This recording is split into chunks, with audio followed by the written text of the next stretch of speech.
तो मार पड़ी है और खूब पड़ी है।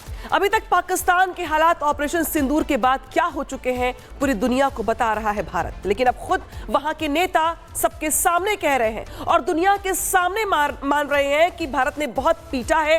और कुछ नेता तो यहां तक कह रहे हैं दरअसल कि वो खुद ही अपनी फौज को खरी खोटी सुना रहे हैं और कह रहे हैं कि भारत पीट रहा है, फौजी सो रहा था, पीट रहा था और हमारे जो फौजी थे वो सो रहे थे। रिपोर्ट दिखाते हैं आपको।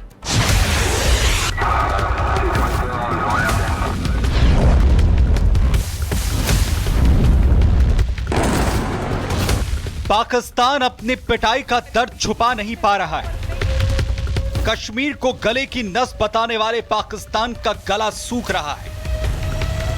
भारत के हाथों पिटने के बाद पाकिस्तान कदम अब महंगाई निकाल रही है। पाकिस्तान में त्राहिमाम मचा है। पानी को लेकर आतंकिस्तान में हाहाकार मचा है। भारत की स्ट्राइक का असर पाकिस्तान में कुछ यूं दिख रहा है कि संसद में पानी के लिए गिड़गिड़ाया जा रहा है।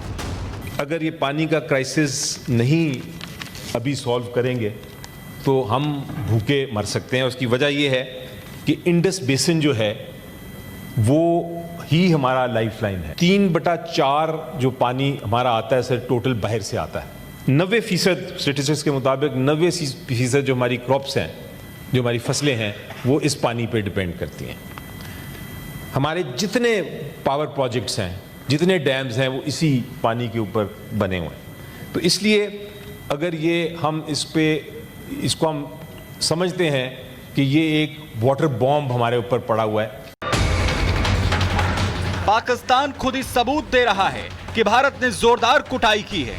पहले चाचा ने माना कि हिंदुस्तान ने घुसकर मारा है, अब भतीजी भी कह रही है कि जी हां, भारत ने हिंदुस्तान में घुसकर पाकिस्तान को ठोक दिया है।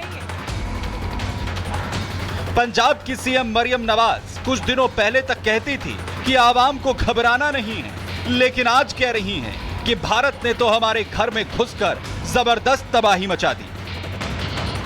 जो कुछ 9 मई को हुआ और जो कुछ उससे पहले इंडिया ने 6 और 7 मई की शाम को हमला करके किया, उसमें ज्यादा फर्क नहीं है, बल्कि शायद हमने ज्यादा, हमारी उस सियासी जमात ने ज्यादा नुकसान पहुंचाया पाकिस्तान को।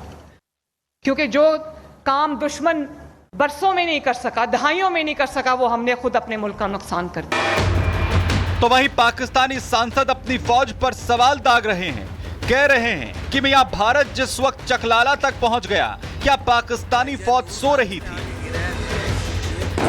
किसी ने ये नहीं पूछा कि GHQ से 5 किलोमीटर चकलाला एयरबेस तक ये ड्रोन कैसे पहुंचा, ये धमाका कैसे हुआ। जब यहाँ तक आपके हालात आ सकते हैं कि चकलाला एयरबेस पे बम गिर सकते हैं, तो हमें तो कम से कम इन चीज़ों का देखना। सर ये एक बड़ी सीरियस चीज़ें हैं। जिस मुल्क की फौज से सवाल पूछे जा रहे हों, वहां का आर्मी चीफ सेल्फ प्रमोशन में बिजी है। जंग में बुरी तरह पिटने वाले जनरल को प्रमोट कर अपनी ही देश की जनता की आंखों में धूल झोंकने का काम किया गया है। पाकिस्तान के आसिम मुनीर की सेना बुरी तरह से पिटी। अब उसी जनरल मुनीर को शहबाज शरीफ ने प्रमोट कर फील्ड मार्शल का दर्जा दे दिया। दुनिया भर में मुनीर की थू-थू हो रही है। अब घर में ही फजीहत का सामना भी करना पड़ रहा है। आसिम मुनीर को इनाम मिलने का इमरान खान ने मजाक बनाया है। जेल में बंद इमरान ने मुनीर पर तंज कसा है। मुनीर को खुद को फील्ड मार्शल की जगह किंग की उपाधि दे देनी चाहिए। पाकिस्तान में इस समय जंगल का कानून लागू है और जंगल में केवल एक राजा होता है। इमरान खान ने यह भी कहा कि पाकिस्तान में कानून केवल कमजोरों पर अपना जोर दिखाता है। शहबाज और मुनीर पर निशाना साधते हुए इमरान ये भी कह गए कि चोर जितना बड़ा होगा वो उतना ही उच्च पद पर होगा, तो अब न्याय को दफना देते हैं।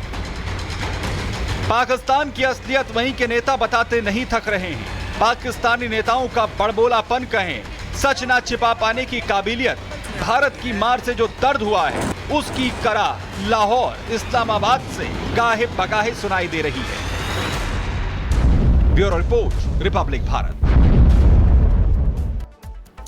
ऑपरेशन सिंदूर के बाद भारत पाकिस्तान को विश्व भर में एक्सपोज कर रहा है। भारतीय सांसदों का डेलीगेशन दुनिया को पाकिस्तान के काले कारनामों का सच बता रहा है। जर्मनी से जयशंकर ने पाकिस्तान को दो टूक समझा दिया है।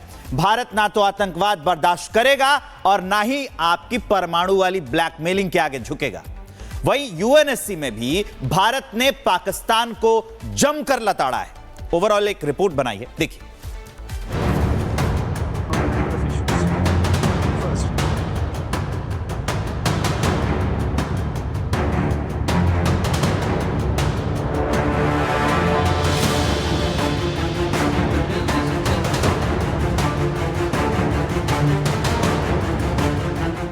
India will never give in to nuclear blackmail.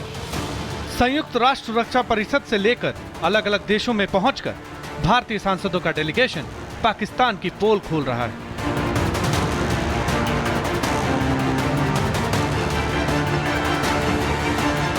आतंकवाद को पालने वाले पाकिस्तान को दुनिया भर में बेनकाब कर रहा है। यूएनएससी में भी पाकिस्तान की नापाक फायरिंग का सच दुनिया के सामने रखते हुए भारत ने पाकिस्तान को जमकर लताड़ लगाई। India has experienced decades of Pakistani-sponsored terrorist attacks across our borders. This has ranged from the horrific 26/11 attack on the city of Mumbai to the barbaric mass murder of innocent tourists in Pahalgam in April 2025. The victims of Pakistani terrorism have been predominantly civilians, since its objective has been to attack our prosperity, our progress and our morale. For such a nation to even participate in a discussion on protection of civilians is an affront to the international community. Pakistan के करतूतों का सच UNSC में रखते हुए भारतीय राजदूत हरीश पुरी ने कहा कि आतंकियों को बचाने के लिए और आतंकवाद को बढ़ाने के लिए पाकिस्तान ने बार-बार नागरिक कवर का इस्तेमाल किया है। Pakistan has repeatedly used a civilian cover to advance the cause of terrorism. We just recently saw senior government, police and military officials pay respects at the funeral of noted terrorists targeted by Operation Sindoor. A nation that makes no distinction between terrorists and civilians has no credentials to speak about protecting civilians. इधर Germany पहुंचे विदेश मंत्री S Jaishankar ने operation सिंदूर का सच Germany के विदेश मंत्री Johan Wadephul के सामने रखा और बताया कि किस तरह पाकिस्तान आतंकियों को पालता पोसता है। जयशंकर ने वहां से सीधा संदेश दिया कि भारत ना तो आतंकवाद को बर्दाश्त करेगा और ना ही परमाणु ब्लैकमेल के आगे कभी झुकेगा। India has zero tolerance for terrorism. India will never give in to nuclear blackmail.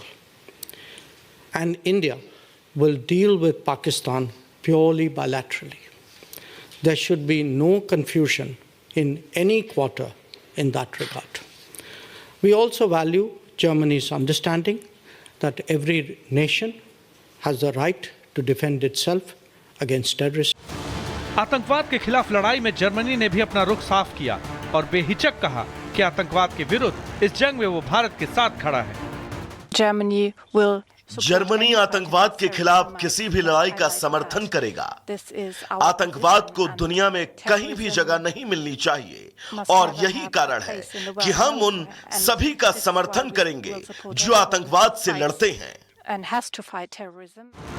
Operation Sindoor के बाद आतंकवाद के खिलाफ हिंद को 33 देशों का साथ ऐसे नहीं मिला है। ये इसलिए मिल रहा है क्योंकि पाकिस्तान का घृणित चेहरा दुनिया के सामने उजागर हो चुका है और वो अब अंतर्राष्ट्रीय स्तर पर बेनकाब हो चुका है। Bureau report, Republic Bharat.